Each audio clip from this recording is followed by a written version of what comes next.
It was just a glitch.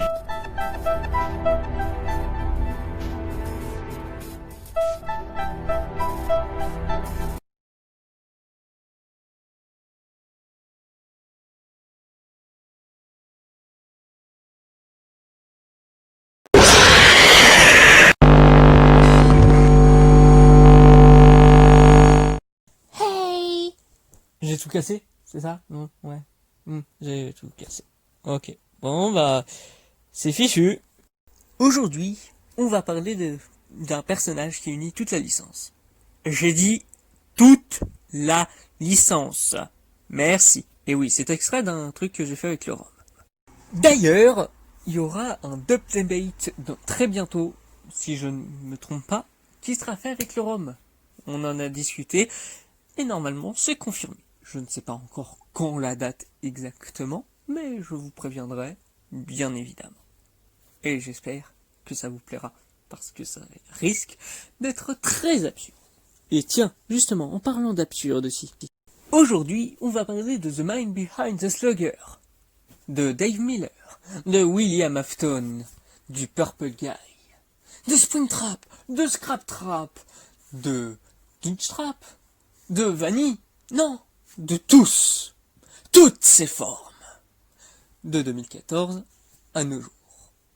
Donc, préparez-vous entre analyse, bordel, paradoxe et absurdité.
Bordel, sérieux, ce qu'on sait du personnage, c'est le fait qu'il serait impliqué dans des disparitions, voire des meurtres infantiles, de 2 qui passent à 5, voire c'est 7.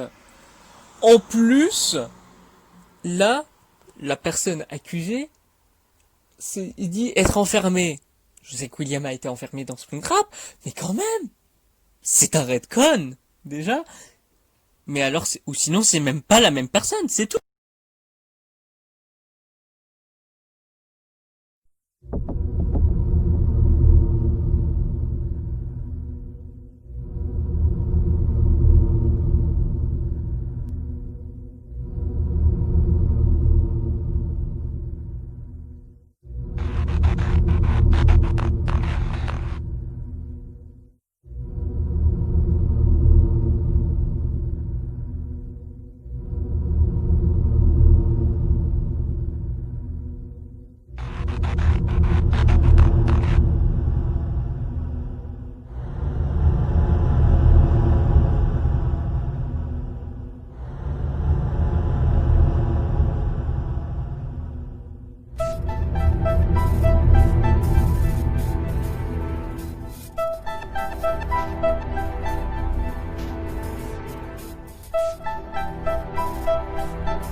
On a enfin du développement d'un personnage. Parce que maintenant on sait tout de ce qu'il a fait. Non, même pas. Et ça c'est con. Mais je vais vous expliquer du coup ce qu'on sait maintenant avec le personnage. Et vous allez voir que même là, c'est débile, paradoxal et absurde. Genre, allez, dites-moi combien d'enfants a tué le Purple Guy. Et si c'est le même personnage. Ah, il y a déjà le débat Pink Guy versus Purple Guy. D'accord, bah déjà c'est un truc absurde. En plus, combien il a tué de gamins? Je vous laisse les calculer et vous allez me dire tous combien vous en voyez. Alors, j'ai entendu 5, j'ai entendu 6, j'ai entendu 11. Et d'où ça vient? Les 5 qui ont été faits avec Foxy, les 5 soit en plus, soit les mêmes qui sont quand on joue Freddy, dans la map de FNAF 2. Nous avons aussi celui de Puppet, et nous avons peut-être tous ensemble qui sont différents. C'est bien, mais du coup vous pouvez me dire combien il y a vraiment de meurtres? Ça va faire des débats. Et est-ce qu'il y a un seul tueur ou il y en a plusieurs? Ça va faire débat. Donc, est-ce que c'est normal que lorsqu'on est sur un personnage, bien qu'on soit sur une série, licence, franchise, qui est basée sur le mystère, qui n'était pas pour savoir un truc sur un personnage? Je peux comprendre qu'il soit mystérieux, c'est super intéressant. Mais, au bout d'un moment, ça devient inquiétant. Quand ton personnage, selon l'interprétation dès le départ, on ne sait même pas ce qu'il a fait, ok, il a eu l'état où il est allé dans Springtrap, enfin dans Spring Bonnie pour devenir Springtrap. Mais même là, il y a eu un débat après. Mais bon, d'accord, ça sera après. Mais là, du coup, c'est une fatalité. Donc c'est cool. Il est mort avec ce qu'il a tué. Le tueur est tué parce qu'il a tué. Avec ce qu'il a tué. Et ça, c'est beau. Et ça, c'est ce qui a créé l'attente et les multiples possibilités sur la raison des meurtres de ce mec. Ou de ces mecs. Vous savez, vous, pourquoi il a tué? Eh ben, il y a encore beaucoup de visions. Bon, bah du coup, je pense qu'on va devoir en faire un chapitre dédié. C'est parti.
one fateful promise.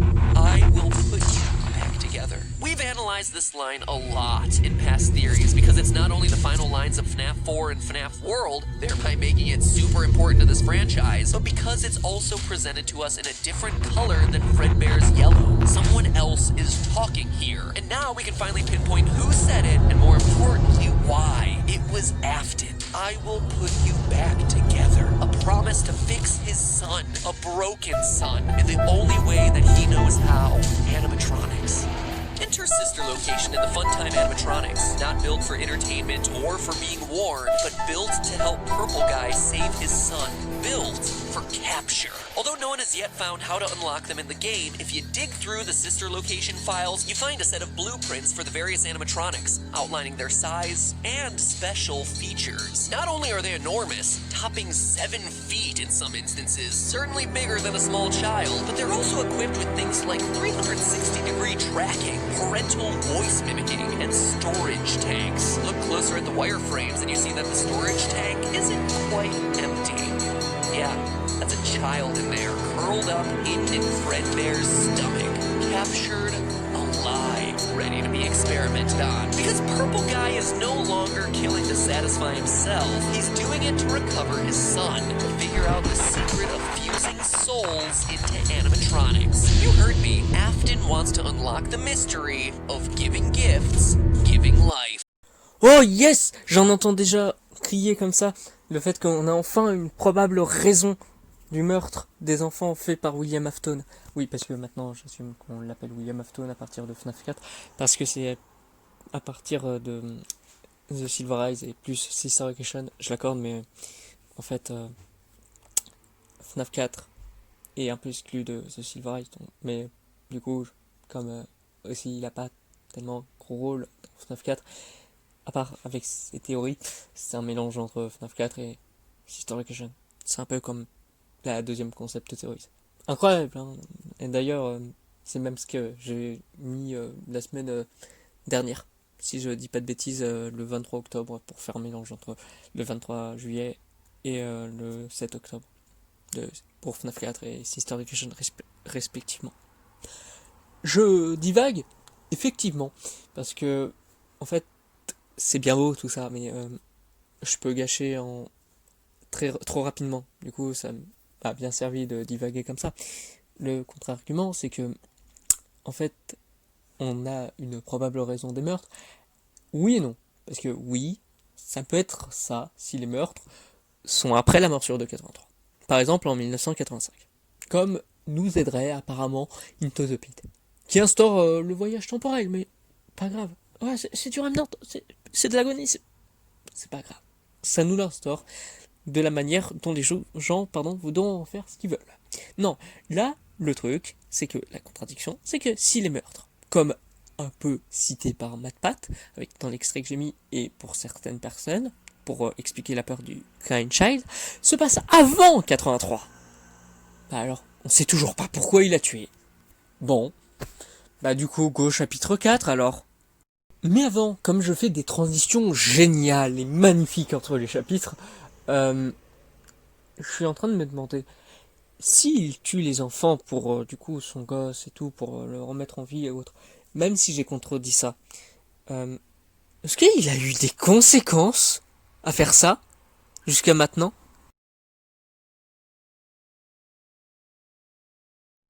Alors non, il n'y a même plus besoin de faire une phase mini-jeu parce que on l'a déjà montré sa conséquence. C'est le fait qu'il meurt dans Spring Bonnie. Peut-être même le costume avec lequel il a tué les gosses.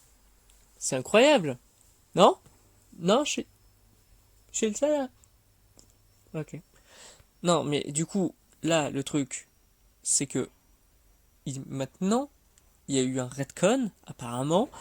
Ses intentions, c'était d'être immortel. Non, parce que il était bien trop altruiste à ce niveau-là. Ce serait pas un antagoniste. Vous allez voir que, au final, ça sera encore plus absurde après. Non, parce que, maintenant que j'y repense, il meurt dans Spring Bonnie. On est bien d'accord. Ensuite, il devient Springtrap. Ensuite, il devient Scraptrap. Ensuite, il va dans un enfer personnel. et ensuite il deviendrait probablement Glitchtrap, et ensuite il serait probablement dans le cerveau de Vanny. Donc, jusqu'à maintenant, il est toujours là. Il always come back, il always does. Donc, on est en train de me dire que ce qui était censé être sa sa conséquence de ses actes devient sa raison de revenir et d'être toujours là. Et d'être toujours présent dans les FNAF. Donc, est-ce qu'on peut vraiment dire que c'est une coïncidence, que c'est une conséquence de ses actes? Parce que, pour moi, c'est plus, comment dire, ridicule. Alors, c'est bien beau parce que dans FNAF 3, il se cache dans le costume de Spring Bonnie pour fuir les enfants qu'il a tués, pour fuir ses responsabilités. Il meurt dans le costume et devient Springtrap. Mais il les récupère par hasard pour faire ce qu'il veut. Mais c'est bon, tant mieux. Il y a un incendie au Fazbear Fright où il était. Il peut enfin brûler et disparaître. Quoi? Attends, pardon, il a survécu à cet incendie. Mais putain. Quelle chance! Pour après revenir sur un Springtrap encore plus défoncé, pour être rebroyé et rebrûlé. Putain. Quelle chance! Alors que tout cela semblait maintenant être fait partie de son plan, surtout sur la précédente forme, il est dans un enfer personnel. Ah, ça c'est chais, c'est bien fait pour toi, tu peux pas avoir prévu ça. Ah merde, il est immortel en fait. Quelle aubaine! Ah non, maintenant il est carrément un virus informatique. Dans Five Nights at Freddy's VR Pointed. Pour être une peluche cliché et contrôler à distance une dame. Parce que on a mis ces morceaux dans le jeu VR. Ça, c'est un sacré coup de bol! Vous trouvez ça absurde? Nous aussi. C'est donc même pour ça que je vais en rajouter une couche. Et comment? Pas en foutant une couche à William, je sais que je pars loin, mais quand même. Non, en vous récitant le sonnet que j'ai fait sur William Afton. Oui, je vais à ce niveau-là. Ouais, je suis fou. William Afton. Aujourd'hui, je vais vous parler de William Afton, le businessman qui a tué 5, 10... Trop d'enfants. Car folie en mode on. Cependant, il se fera brûter, par 5 des bambins, pour mourir broyé dans son costume mannequin. Cependant, il en revient pour devenir Springtrap. C'est pas un souci, il y aura des esprits qui frappent, et le Fazbear Fright va se retrouver dans un état délicat. Alors que tout semble fini, il s'en sort dans tous les cas. Quoi? Pardon? On peut nous vous avoir fait un cliffhanger. Notre Will est encore plus conscient, même de travers. Ça n'empêchera pas de recramer et rebroyer sous sa forme Scraptrap. Je l'appelle comme ça, mais elle s'appelle William Afton, hein, pour ceux qui ne savent toujours pas. Il a bien vécu un enfer personnel. Oh bon Dieu. J'avais oublié le cas de l'Ultimate Custom Night, qui était encore perpétuel. Sur est-ce que c'est FNAF 7 ou est-ce que ça ne l'est pas? Arrêtez, décidez-vous ensemble. Parce que chacun son interprétation, j'imagine. Non, sérieusement. Ça n'empêchera pas Glitchtrap et Vanny.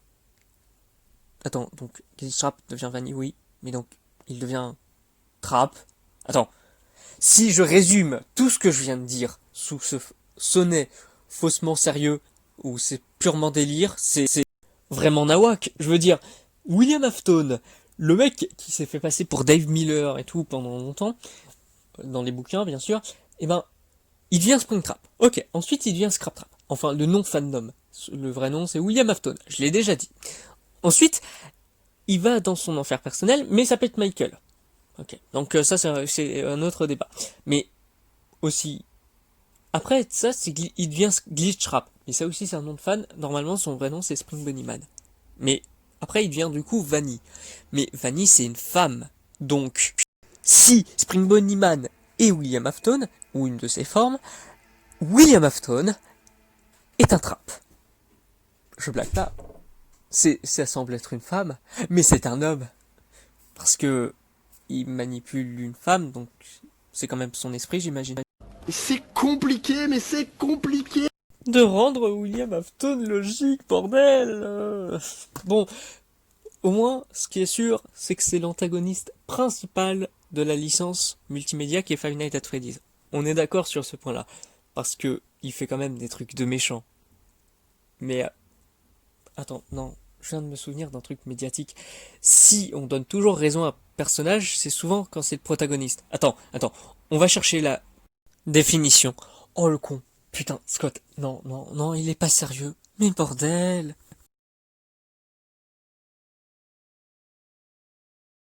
En gros, pour ceux qui n'ont pas compris, je vais vous résumer très vite fait ce que je veux dire avec tous ces éléments. Parce que, avec le lore actuel, c'est possible, et c'est le cas. Je l'affirme. De toute ma puissance.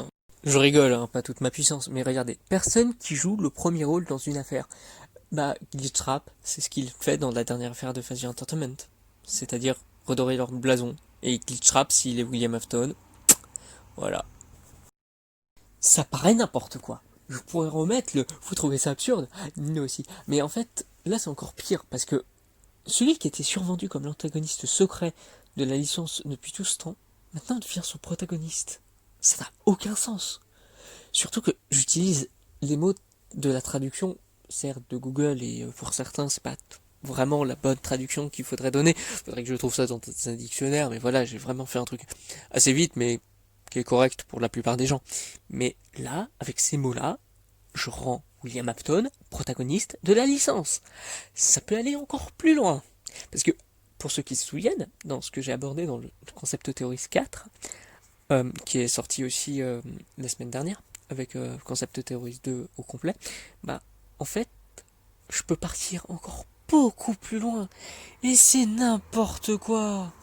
En gros, je vous explique. Je fais que dans cette théorie, qui me rend ça tout à fait possible, eh ben, Five Nights at Freddy's 1, Five Nights at Freddy's 2, 3, 4, FNAF World, à la limite, Sister Vacation, Freddy Fazbear Physical Simulator et l'Ultimate Custom Night sont des jeux dans le lore. Ok? Donc, tout ce qu'on a là-bas ne peut être faux. Parce que ça a été fait par un développeur indépendant, lunatique, dont je parlerai, je pense. Vous allez comprendre quand... Pas dans cette vidéo, mais en temps voulu. Bah, là où je veux en venir, c'est que si tout ça est menti, imaginons, je peux faire que dans la vérité vraie de FNAF, sans ces jeux, et ben, dans tous les jeux, c'était William Afton qui était dedans. Tous! Et déjà que dans l'Ultimate Custom Night, c'est une des plus grandes propositions. Puis oui, maintenant que j'ai parlé du concept, du semi-concept ou du concept comme vous préférez, et l'idée du semi-reboot que je viens d'utiliser, bah en fait, je peux faire revenir sur une des théories les plus absurdes, les plus débiles, les plus improbables, c'est le fait que William Afton soit innocent. Et donc, comme je suis gentil, je vais en faire un chapitre dédié. Je tiens d'abord à préciser que ce chapitre, et du coup même cette vidéo, était un peu préparée avant qu'il y ait eu le Covid Bact et avant ce qui est arrivé à Tristan. Oui, je me suis remis très rapidement de son décès. Je suis encore un peu sous le choc, mais je le montre beaucoup moins que la semaine dernière. Parce que, oui, du coup, cette vidéo a été faite peu de temps après, hein, mais pour vous, c'est juste la semaine d'après, si je ne me trompe pas. Et du coup, ce que je voulais dire, c'est quand même que il avait fait une vidéo, même si sa vidéo sera plus vue que la mienne, je vous la conseille. Là où je veux en venir, c'est que c'est qu'un chapitre de ma vidéo. Lui, c'est une vidéo dédiée. Je sais pas si ça sera le même temps, lui c'est à peu près 5 minutes. Mais en tout cas, voilà. Bon visionnage des deux vidéos. D'ailleurs, également, du coup, pour cette rétrospective de William Afton serait innocent, je vais faire ce que j'ai fait depuis le début de la vidéo, je vais faire de jeu à jeu. Vraiment pour être franc. Donc, si ça vous gêne, vraiment que je répète tout, j'en suis vraiment navré. Et aussi pour ceux qui préféreraient juste voir la vidéo de Tristan, paix à son âme, à feu Tristan du coup, elle est avec du montage, mais il fait à peu près la même gestion avec jeu par jeu. En tout cas, William Afton, l'innocent ou le bouc émissaire. C'est bien gentil de dire que William Afton est le protagoniste de Five Nights at Freddy's, ce que je vous ai montré jusqu'à maintenant. Mais souvent, on attribue cela à un gentil. Là, William Afton est très méchant. Et en plus, je préviens qu'on peut en faire quand même un anti-héros. Ça existe, hein. Vous connaissez pas? Ah, j'en suis navré. Hein. Mais voilà. Bon. Déjà, je peux sortir que c'est un anti-héros. Voilà.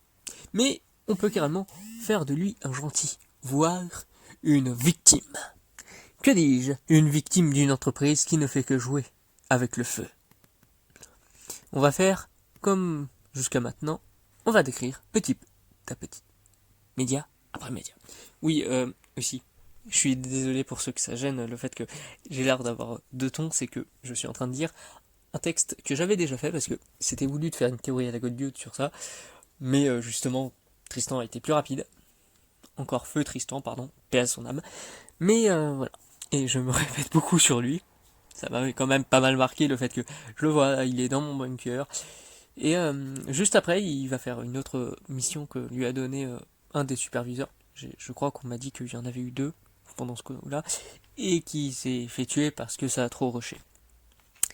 Donc je l'ai vu, j'ai tourné avec lui juste avant sa mort. Donc quand vous avez vu la vidéo, quand je l'ai publiée, enfin oui, parce que j'ai fait la vidéo Dumb Debate 1 avec lui pour voir si la connexion était plus viable, comme précédemment avec la vidéo juste avant.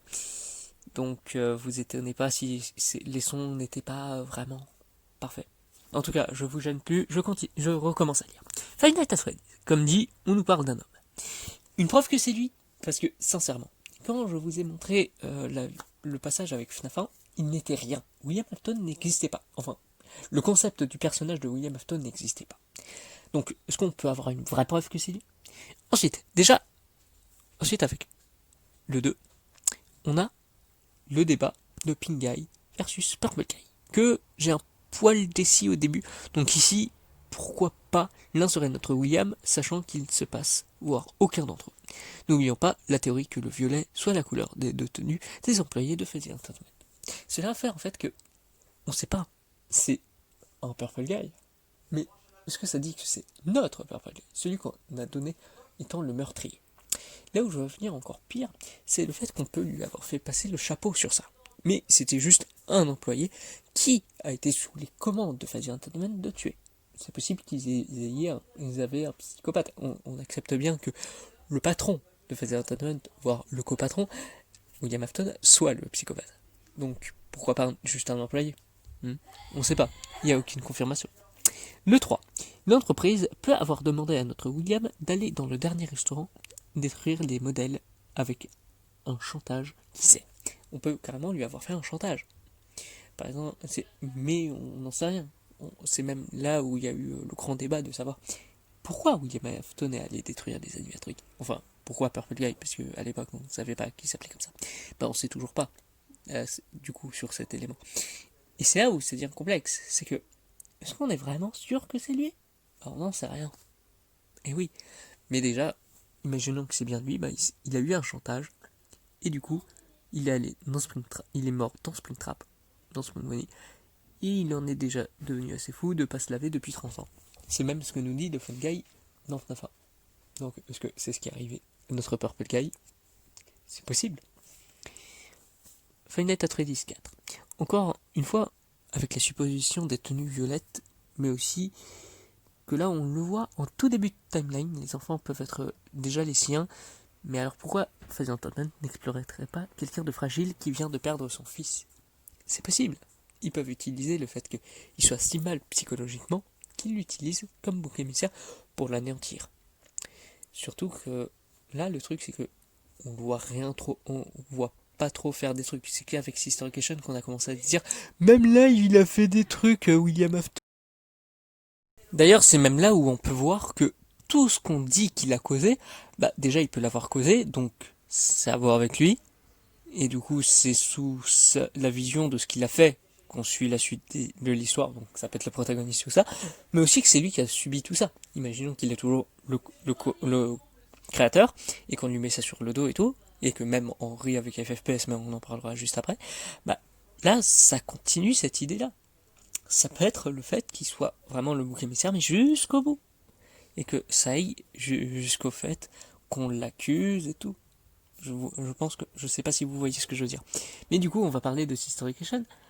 Mais attention, quand je disais qu'il avait perdu son fils, c'est pas tout, parce que dans Sister Location, on apprend qu'il a aussi perdu sa fille dans sa filiale de Faster Entertainment, et qu'il aurait pu créer. Enfin, même, on rappelle qu'ici, par contre, il les aurait fait seul. Mais à la fois, la théorie du fait de pourquoi il aurait fait ça, alors oui, là je viens d'avouer qu'il peut les avoir, à moins que c'est une filiale de Faster Entertainment, à plus gérer à l'instar, peut-être que des meurtres peuvent avoir fait les Funtime. Qui puis c'est peut-être eux qui ont envoyé Michael là-bas pour, à son tour, s'en occuper. Et du coup, là, le truc, c'est qu'ils ont appelé ça Afton Robotics pour lui mettre ça sur le dos. Et peut-être qu'ils savaient même pas, cette filiale. Et qu'ils ont envoyé son fils, parce que soit ils pensaient que c'était lui, soit... Bon, après, d'accord, il est allé dans Springtrap. Je parle de William, pas de Michael. Tristan se retournerait dans sa tombe. Mais non, mais du coup, c'est ça l'idée.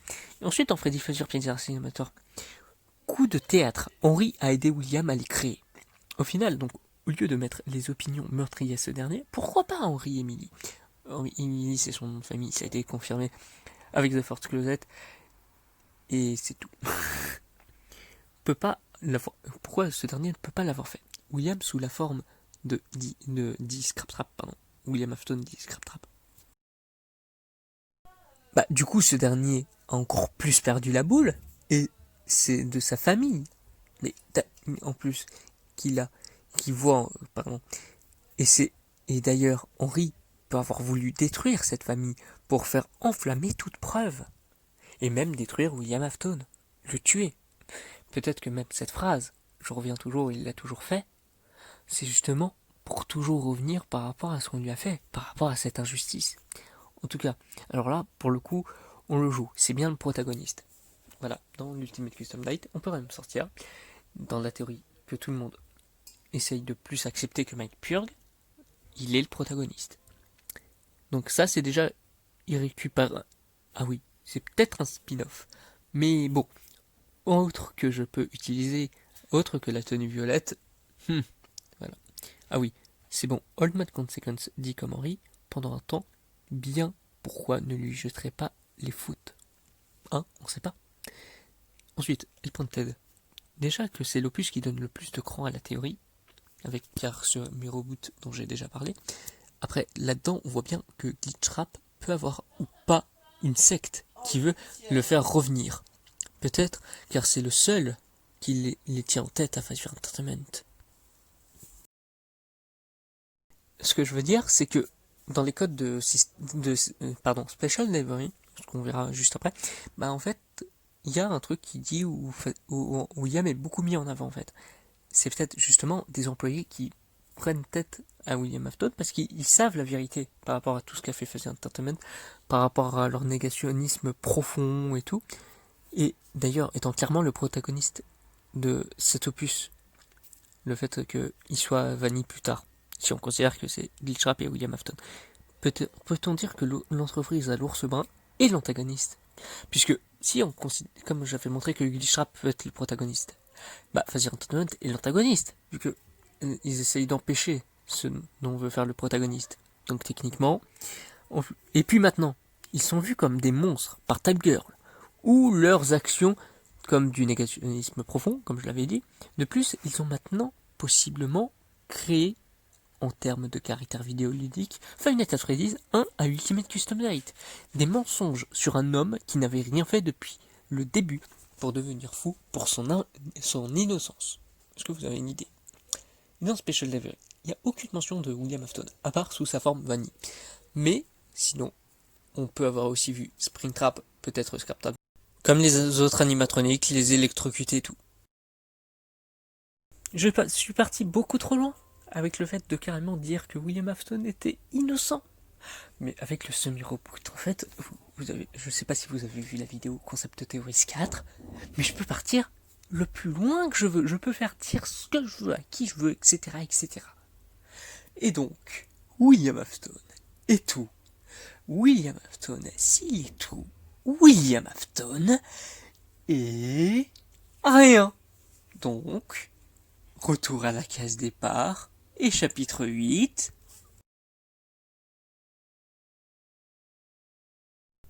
c'est une idée philosophique, mais si quelque chose est tout, s'il est vraiment tout, c'est-à-dire que chaque chose que tu vois, tu peux lui attribuer ça. C'est-à-dire qu'il n'est rien en soi. Le concept de la chose, comme c'est une totalité, bah en fait, il n'y a rien à en tirer. Donc ce n'est rien. Et donc, William Afton est un concept qui n'existe plus. Ça ne sert plus. Je ne dis pas au sens scénaristique de l'histoire de FNAF. Il peut toujours servir. Il est l'antagoniste principal, c'est lui qui cause tous les soucis. On voit sa vision. Merde, je suis encore en train de donner l'idée que c'est un protagoniste. Non. Ce que je veux dire en fait, c'est que avec cette idée, c'est que le concept de William Afton de 2014 à nos jours, au 31 octobre, où je fais cette vidéo, où vous voyez cette vidéo plutôt, avant qu'il y ait eu un changement depuis que j'ai fini de tourner cette vidéo, bah William Afton est un concept qui ne fait toujours rien. Je ne blague pas. Je ne vais pas parler juste de la répétition de ce qu'a fait Scott sur ce concept, mais vraiment, William Afton n'est rien. Vu qu'il est tout, il n'est rien. C'est comme dans FNAF 1, quand on voyait un truc, on se disait « Ah, c'est peut-être le tueur qui a fait ça. » Bah, il est peut-être partout le tueur. C'est peut-être le protagoniste. Je blague pas, hein, c'est une vraie théorie. J'en avais même parlé dans ma théorie à la Goddude sur ça. Mais du coup, le truc, c'est que William Afton, au final, depuis FNAF 1, depuis le tout premier opus, il n'a pas changé. Il ne sert toujours à rien. Et ce qui est encore pire, c'est que Scott a voulu le développer. Il lui a donné une famille, il lui a donné peut-être des intentions. Tu peux l'avoir développé autant que tu veux. Il l'a faussement ultra développé. Il l'a tellement développé qu'il ne l'a pas développé. Parce que, en lui développant tout ça, bah en fait, ce développement ne sert à rien. Et ça, c'est con. Ça, c'est le fait que le personnage de William Afton ne sert à rien.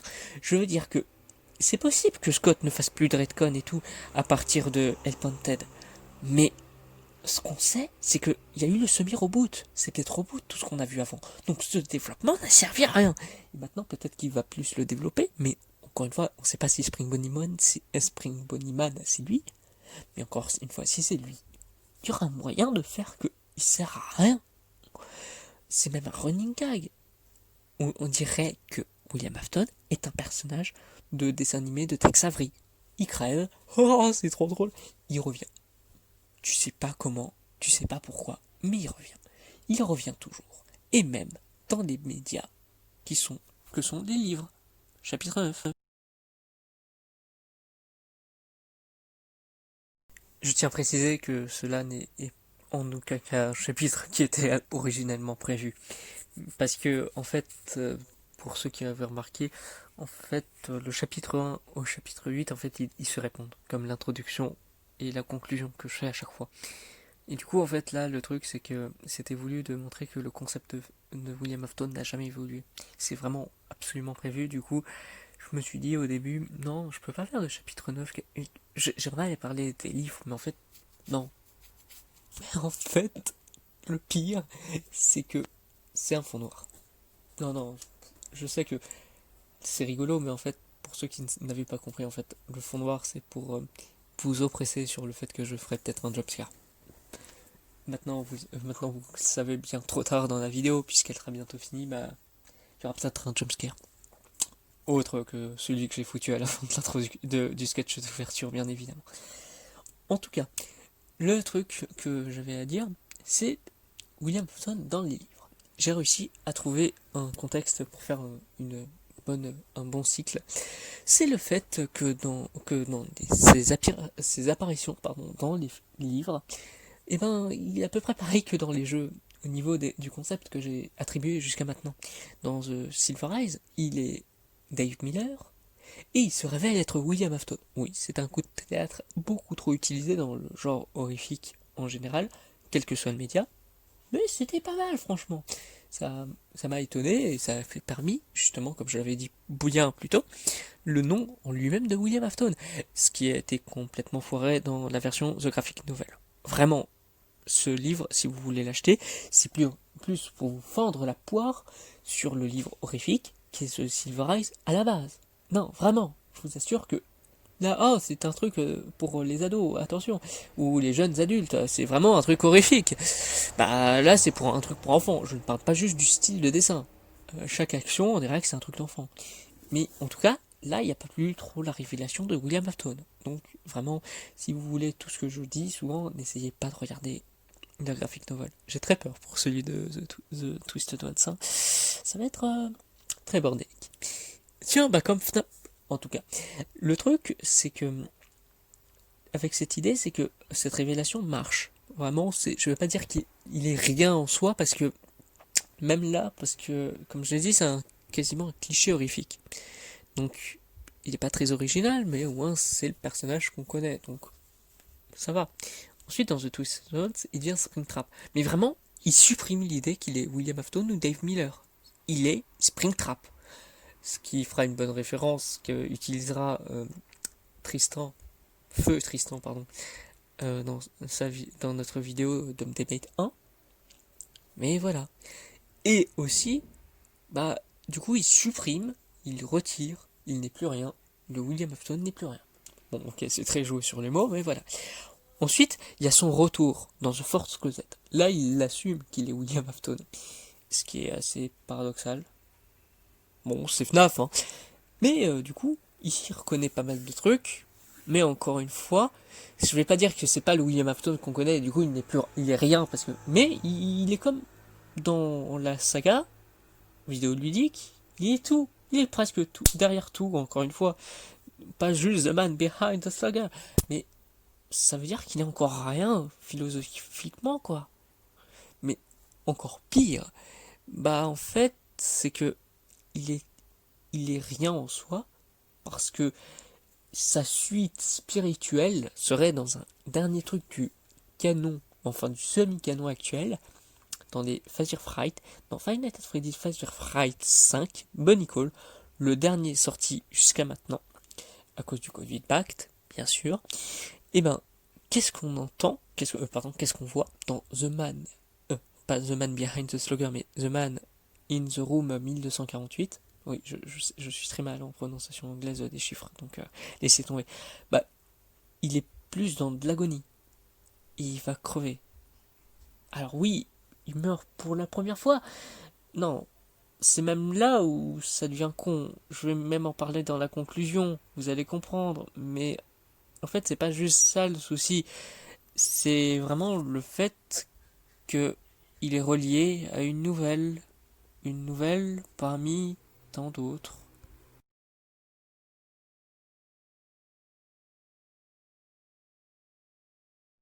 Du coup, c'est le truc par référence de FNAF. Il est censé être derrière toutes les choses, mais au final, il n'est pas le protagoniste, il n'est pas l'antagoniste. Ah oui, pour conclure. Voilà, ça plaît aux gens. Aussi, il est censé être récurrent, mais à la fois, il est devenu quasiment au second plan, étant que dans une nouvelle, d'un recueil de nouvelles, dans un ensemble de recueils de nouvelles. Oui, il est Glitchtrap, il est probablement dans Vanille aussi. Pardon, probablement Glitchtrap et probablement dans Vanille. Rien de dégueulasse. Bon, presque en fait, avec In the Flesh. Mais, du coup, là, le truc que je comprends pas, c'est que tout est paradoxal sur ce personnage. C'est même pour ça que je dis qu'il est celui qui représente Inverse plus FNAF en soi. Et c'est même pour ça que le prochain Decrypted Character, qui sera un Dev Character, vous allez comprendre, est plus celui qui représente tout ça. Ça n'a aucun sens. Je voudrais une logique sur ce personnage. Je voudrais un arc narratif qui soit cohérent. Je n'ai pas envie que l'antagoniste de ma série soit celui qu'on voit crever pour revenir juste après. Oui, c'est un cliché horrifique, ça aussi. Mais pas quand, volontairement, il devait vraiment mourir. quand il était censé crever, quand c'était vraiment prévu et tout. Oui, je sais que c'est aussi probablement ce qui est arrivé à beaucoup de séries pas vidéoludiques justement, cinématographiques horrifiques. Mais là, le truc qui me gêne le plus aussi, c'est le fait que il était censé crever dans Spring Pony pour devenir Springtrap. C'était pas censé être le truc qui l'aide. Et encore pire, et vous allez voir que c'est comme ça que je vais finir, avec l'agonie, qui est le sentiment qui redonne la vie. C'est parce qu'il est mort qu'il est en vie. Essayez de me trouver un sens avec ça. Vous me trouverez probablement un sens avec William. Le pire, c'est que j'ai déjà une idée. Bye bye tout le monde et joyeux Halloween.